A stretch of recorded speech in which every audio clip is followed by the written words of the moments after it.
Hey there, everybody. Hi, it's Dr. Gibbs. I am back on Tuesday night. It's hello, everybody. I'm back.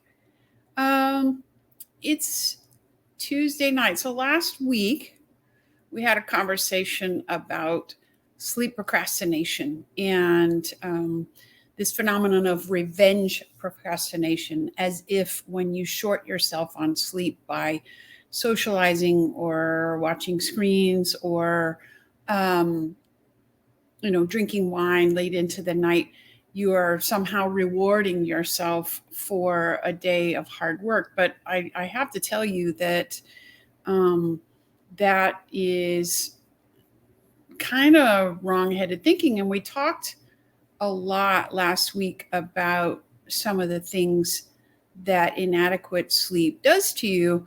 So I want to talk a little bit more about this phenomenon of revenge procrastination and what you can do to kind of break this habit or this cycle, and also what to do if you have really tried but you just can't sleep. So, if you're listening to this and you're not a physician, please keep in mind that scientific proof is not nearly as black and white as people think. And in order to make treatment decisions for individual people, sometimes we have to consider evidence that's not nearly as absolute as we would like. So, this is not meant to be medical advice, and you should consult your own physician for any medical issues or problems that you might have. All right. So, last week, we discussed all the amazing benefits of getting adequate sleep. So I'm just going to go over those again really fast. So it enhances your ability to learn new material and improve retention. It enhances decision-making ability, problem solving, creativity. It enhances your motor skills and your athletic performance, the development of muscle memory, reaction times. It enhances your charisma, your attractiveness, your leadership ability, your metabolism is boosted, and your appetite is reduced when you have plenty of sleep. It actually helps you lose fat and retain muscle mass while dieting. It improves your ability to fight off disease like colds and flu and even cancer. It decreases your perception of pain. It recharges your immune system. It elevates your mood and reduces anxiety and depression. And it also decreases blood pressure and heart attack risk by a huge amount, like over 50% in studies that were done. It decreases Alzheimer's risk by 35 to even 60% in some studies. It decreases your insulin resistance, decreases your diabetes risk. And guess what? There's no adverse side effects. So if this was a pill, we would pay for it. We would pay a lot of money for this.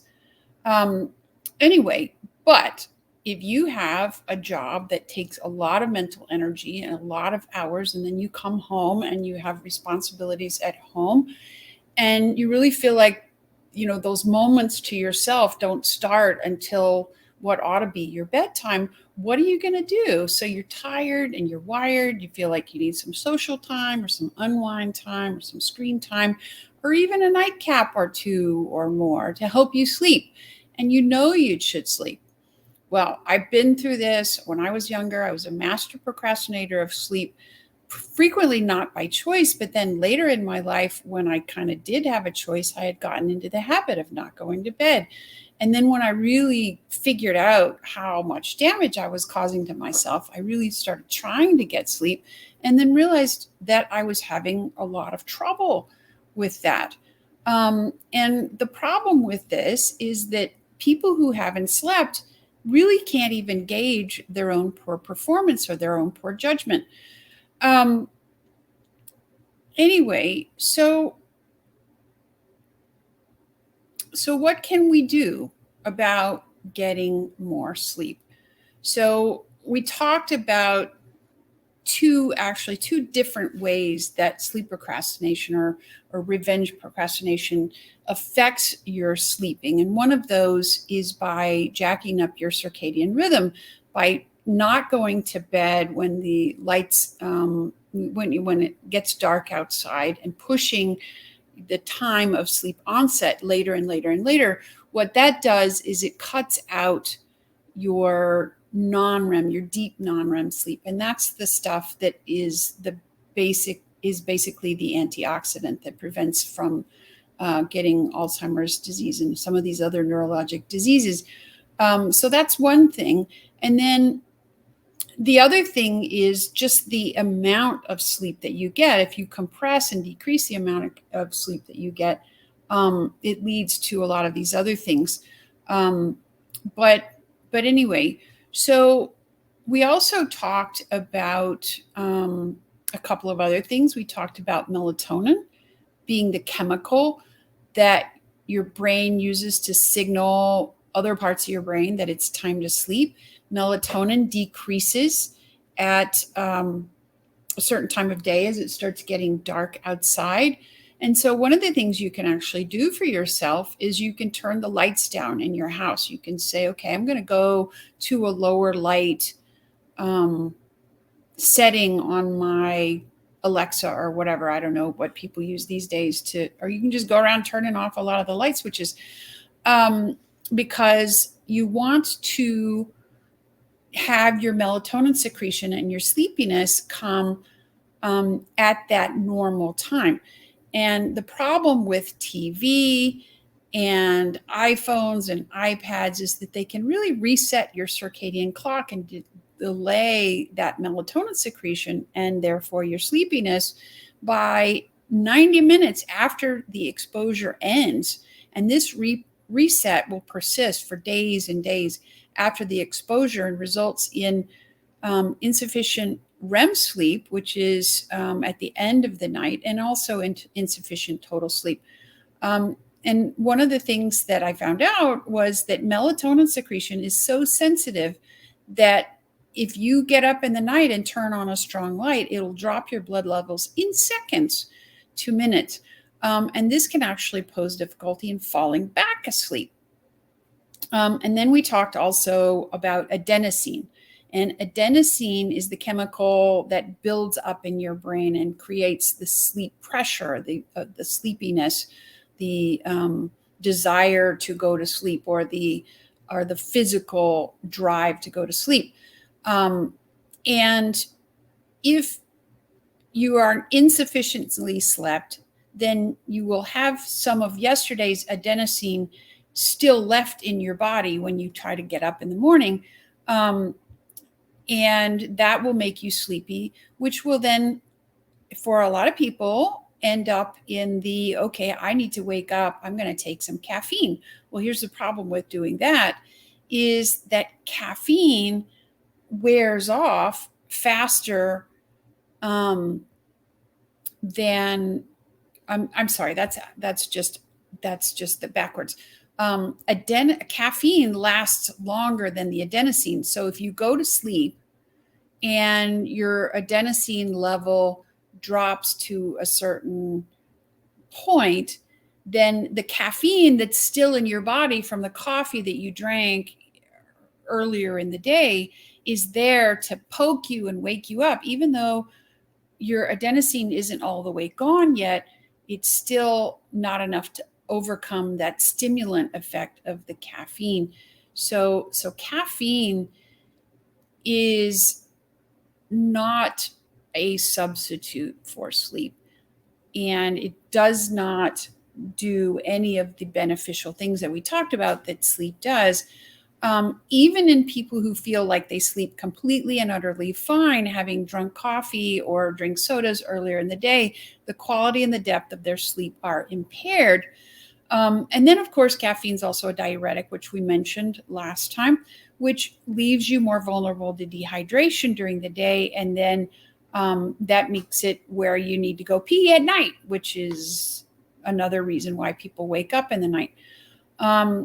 So really, neither naps nor caffeine can salvage the more complex brain functions that you get from sufficient sleep, including learning, memory, emotional stability, complex reasoning, or decision-making. So once you are convinced of the value of sleep, and when dementia runs in my family, and when I saw the statistics on Alzheimer's and lifetime lack of sleep, I was just like, okay, I have to fix this.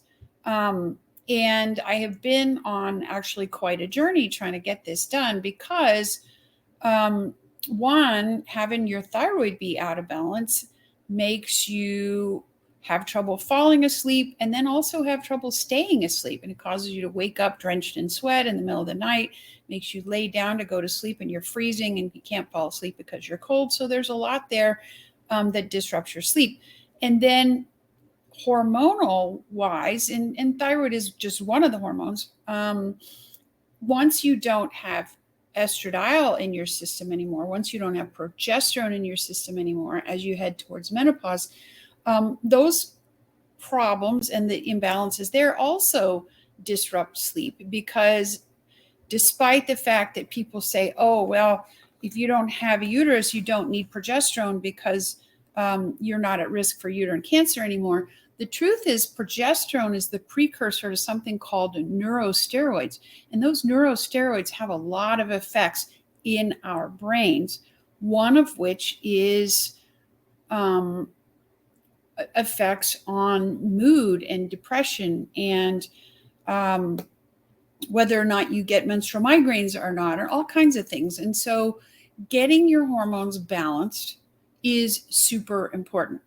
And so, I'm not going to talk a whole lot more about that today, because my point here is to give you tips of things that you can try at home before you need to do those kind of things. Because maybe you're not menopausal yet. Maybe your thyroid is fine.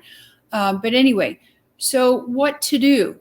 Well, the first thing is that you want to start changing your thought about sleep. And don't think of sleep as a distraction from being awake. Think of sleep as your superpower. This is the beast that's going to help you perform better at work. It's going to help you interact better with your kids. It's going to help you with all your relationships. And so you want to change your thought about sleep to more of a sleep is a reward. Sleep is a thing that you do for yourself when you love yourself and when you want to do self-care. And so, there's a lot of stuff that you can do. And changing your thoughts about sleep is just one thing. There are lots and lots of writers out there that talk about the golden hour before you sleep, where if you will turn off your screens and lower the lights and write in a journal, and particularly write instead of focusing on the frustrations of the day, focus on the wins of the day, however small they might be. Focus on my daughter got an award at school, or I stood up to that patient who was rude to me in the clinic today and politely but firmly asked him not to abuse my staff, or, whatever it is that you have accomplished during the day, even if it's just, I got the laundry done, which, because we go to bed and we think about all these negative things. We think about all the stuff we didn't get done. We think about all the struggles of the day. And in order to fight that tendency and see that, yes, you accomplished some things. Yes, you're a productive person. Yes, you made a lot of progress during the day. It's helpful to write those things down. So that's one of the things that I have started doing that's really seemed to help me.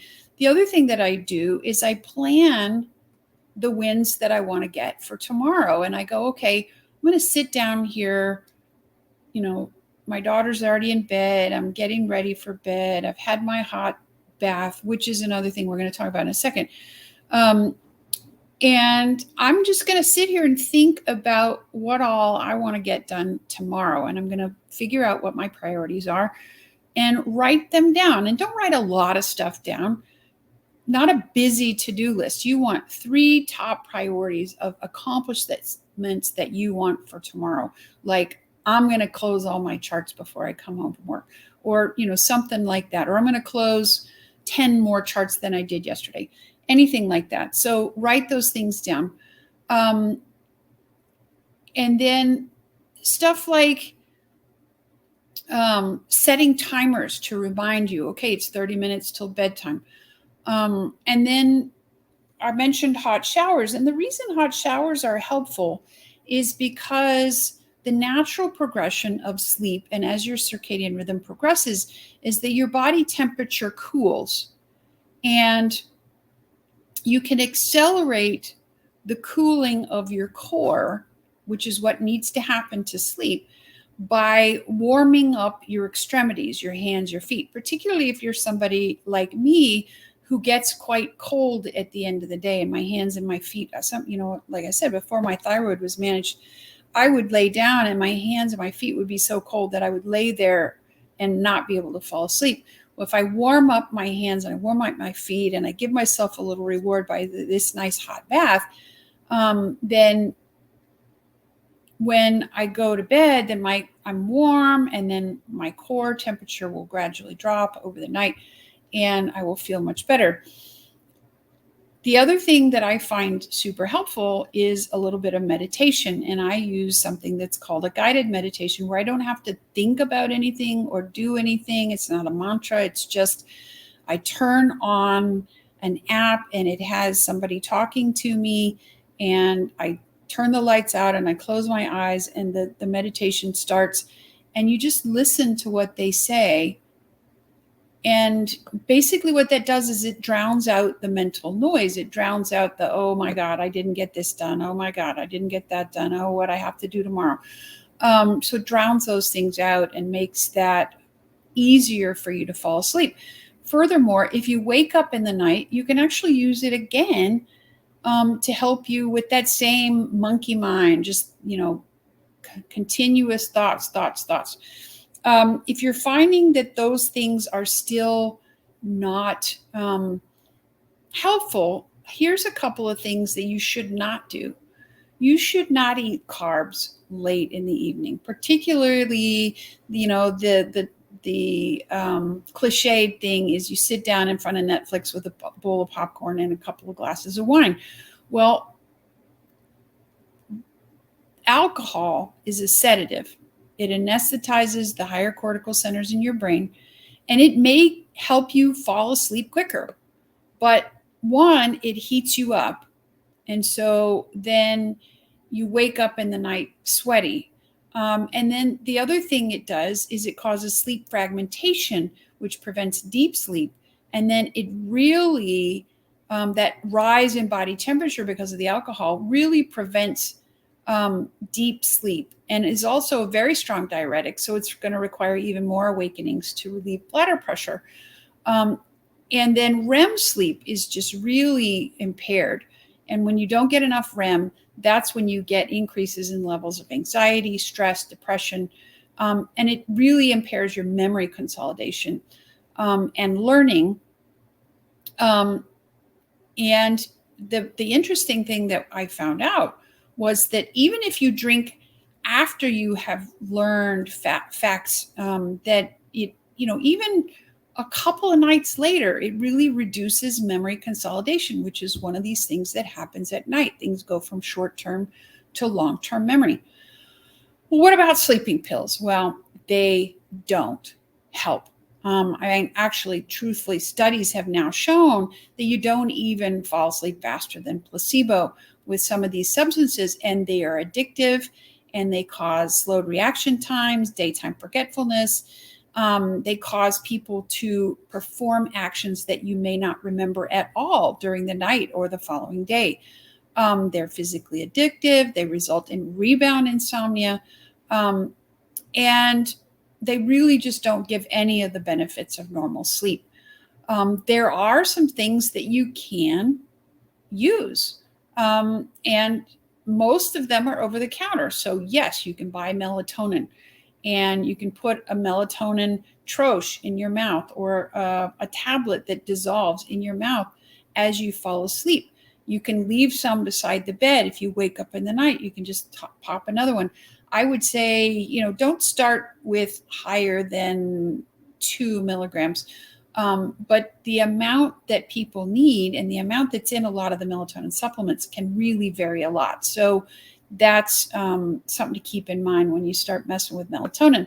there are some other supplements that are really, really helpful.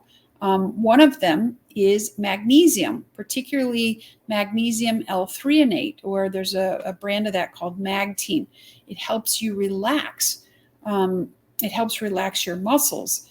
There's also another one that's an amino acid called L-theanine, which really helps people fall asleep and stay asleep. And then there's a third one that's really great, especially if you have jet lag, called phosphatidylserine, which you can take right before bed, and then down you go. Anyway, and then we talked about turning off your screen, setting a timer, keeping a routine, low light, meditations. And then one other final thing is really consider separating yourself from noise and light and motion. And that means no pets in the bed. If your spouse is a loud snorer, please consider at least sleeping somewhere else. Use blackout curtains. Use the door shut. Get the noise out. Don't fall asleep to the television. That is not a way to do it. Use one of these meditation apps instead. But anyway, so do the upsides of scrolling on your phone or watching TV and having a glass of wine late outweigh the benefits of the sleep that I'm losing? Well, not for me. Now, if I can help you out, I am happy to do it. I'm Dana Gibbs, MD. I'm an integrative physician in North Texas, where I help people address thyroid and other hormone imbalances. If you have a question you'd like to see addressed on a future live session, please email me at drgibbs@danagibbsmd.com. And if you want a caring doctor to help you finally resolve your exhaustion, frequent illness, joint and muscle aches, menstrual irregularities, and poor sleep issues, come sign up for a new patient evaluation with me now at www.danagibbsmd.com. The schedule is open, and happy to talk anytime. Talk to you soon. Y'all take care. Bye-bye.